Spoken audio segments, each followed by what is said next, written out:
विजय मिळवला. आज काय बोलावं खरंच काय ना मला. आपलं गाव इतकं लढलं, असं गाव होणं नाही बाबा पुन्हा. अंतरवाली असतं प्रत्येक गावात मनभेद मतभेद असते, राजकारण समाजकारण असतं, वैयक्तिक मतभेद असते. काय बघितलं नाही अंतरवाली. आज आनंद वाटतो त्या गोष्टीला.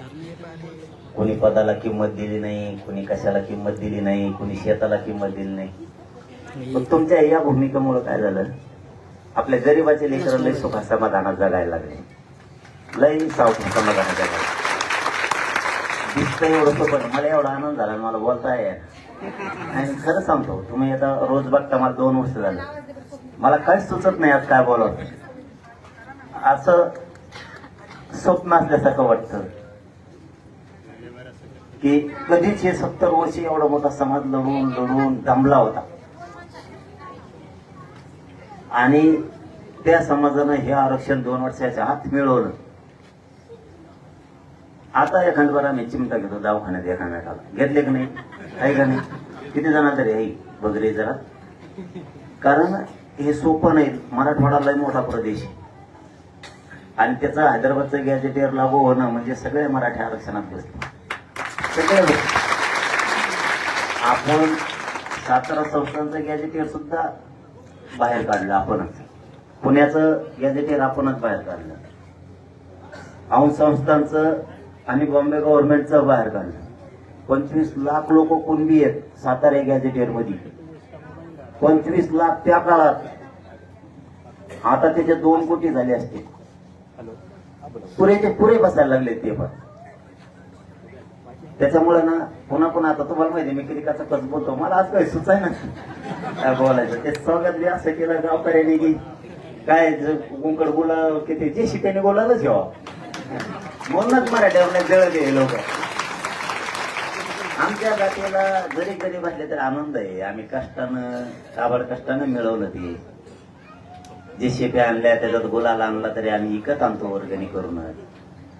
रुपया 50 रुपये देतो आम्ही, कारण आम्हाला लय आनंद झालाय.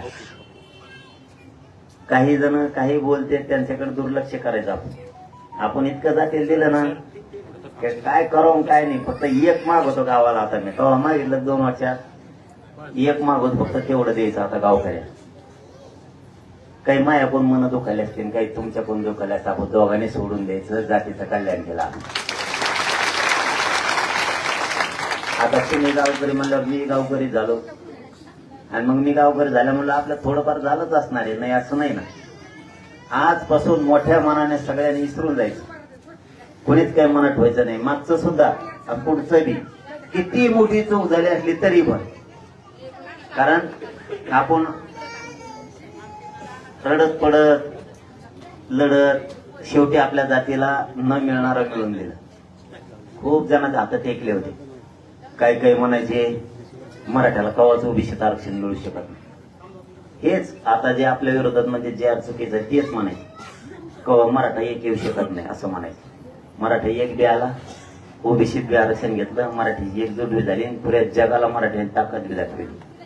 याच्यात लावून धरण्यात मोलाचा वाटा अंतर्गतवाली गावचा आहे. मोलाचा वाटा. तुम्ही लावून धरलं म्हणून हे टिकवता आलं. तुम्ही सगळ्यांना लावून धरलं आणि मावल्या मावश्यानी तर मंडपच न सोडला. हा माणसं कोणकडे गेलं तर मावश्या बसलेला आहेतच मंडपात. येऊ दे म्हणायच्या कोणाला बी. नाही तर इतकं रक्त सांडल्यावर कोणी नाही येत भाऊ. कोणामध्ये नको आता तिकडं लय टोले बसतेत लय हंकेत. हे म्हणले आता जीव गेला तरी हरकत नाही पण मराठ्याला आरक्षण दिवस माग हटत. असल्या महिला तुमचा एवढा आदर्श घेतला ना, असल्या कट्टर महिला महाराष्ट्राने पहिल्यांदा बघितले. नाही तर टोले पडले की दुसऱ्या बाजू मध्ये नको तिकडं तुम्ही तुमचा धंदा आम्हाला नकोच यायला पडल्या. पण आदर्श घेण्यासारखा महाराष्ट्रानंतरवालीचा घेतला सुद्धा. इतक्या महिला लागून सुद्धा लढू शकतात. हे ज्यावेळेस महाराष्ट्रातल्या आपल्या मायमाऊलीच्या लक्षात आलं, आंतरवालीच्या रक्त सांडलेल्या मायमाऊलीच्या खांद्याला खांदा लावून करोडो महिला उभा राहिल्या राज्यातल्या. म्हणून आपण सगळेच लढलो. हे सगळं श्रेय गरीब मराठ्याचं, कोणाचं नाही दुसऱ्याचं. गरीब मराठ्याचं त्यांना आपण ते देऊन टाकलं आता आंतरवालीनं शेवटी विजयाचा गुलाल उधाळलाच, हाटलेच नाही. लई काड्या घालायचा प्रश्न गेला, काय गेला, काड्या नाही कोड्या नाही काही नाही काही, ते आम्ही आमचं नंतर बघू म्हणायचे. मलाच येऊन म्हणायचे गाव म्हणल्यावर भाऊ भाऊ येतं उली तिथे झालं तरी बी तिकडे व्हायचं, इकडे आलं म्हणायचं आम्ही दोघं समज. हे प्रेम सोपं नव्हतं. आज मी स्पष्ट बोलायला लागलो, ते हे सोपं नव्हतं. नसता मग एकामेका डवची केली का ते म्हणत असे जाऊन तिकडं तू प्लस बघ तिकडे आम्ही नाही येत हे म्हणायचं नाही. त्या पाटलासाठी आणि त्या आरक्षणासाठी आम्हाला जायचं तिथं. तो हनुमान जमत नसलं तरी एका कोपऱ्याला बस. लय मोठा आदर्श दिला अंतरवलीनं महाराष्ट्राला, लय मोठा.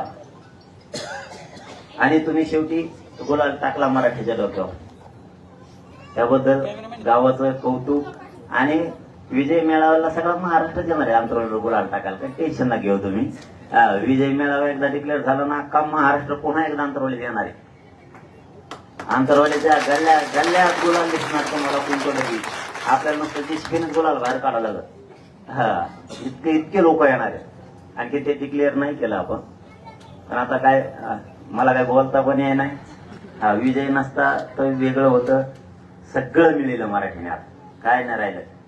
जवळपास 96% लढाई जिंकली. 4% म्हणजे काहीच नाही. ते चालता फिरता आपण 96 ओढून देऊ त्यांना. हा हो, लय भारी. तुमच्या सगळ्या गावकऱ्यांचं खरंच महाराष्ट्राच्या मराठा समाजाच्या वतीनं मनापासून कौतुक करतो. तुमचे आभार मानतो, धन्यवाद. खूप लढू लागला.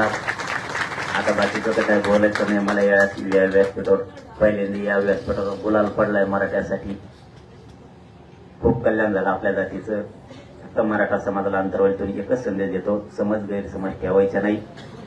JR निघाला म्हणजे मराठी आरक्षणात गेले. थोडा वेळ लागल. आपण जरी एखादी जमीन वावर विकत घेतलं तरी बी आपल्याला त्याच्यात आऊत हाणावं लागल, नांगर हाणायला लागल. उन्हाळा आहे तर पाऊस पडूस तर वाट बघावं लागल. मग आपल्याला पाऊस पडल्यावर त्याच्यात कापूस लावता येईल किंवा पेरता येईल अशी सिस्टम असते. तुम्ही जर उन्हाळ्यात जर त्या ढेकळातच टाकलं तर जळून जाईल. त्याच्यामुळं JR निघाला. मराठवाड्यातले 100% आरक्षणात जाणार, पश्चिम महाराष्ट्राला जाणार. आणि महाराष्ट्रातले पण राहत नाहीत. परत म्हणजे पश्चिम महाराष्ट्र मराठवाड्यात चालला काय. शिंदे समिती महाराष्ट्रभर काम करते.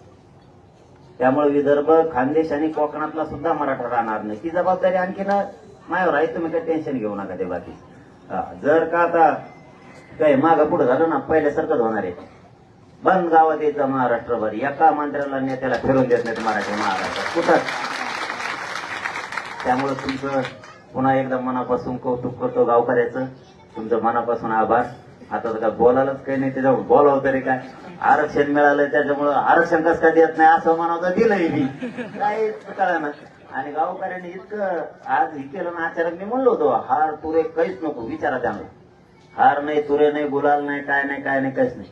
पण ते आणलं. त्याच्यामुळे लय भारावून गेल्यामुळे जास्त बोलता येणार. आणि बोलायचं असलं उद्या बोलव. आज लयच भारावून गेलो मी. आनंद इतका झाला मला की आरक्षण मिळाल्यामुळं लय आनंद झाला. सगळ्यांचे खूप खूप धन्यवाद. जय शिवराय सगळ्या.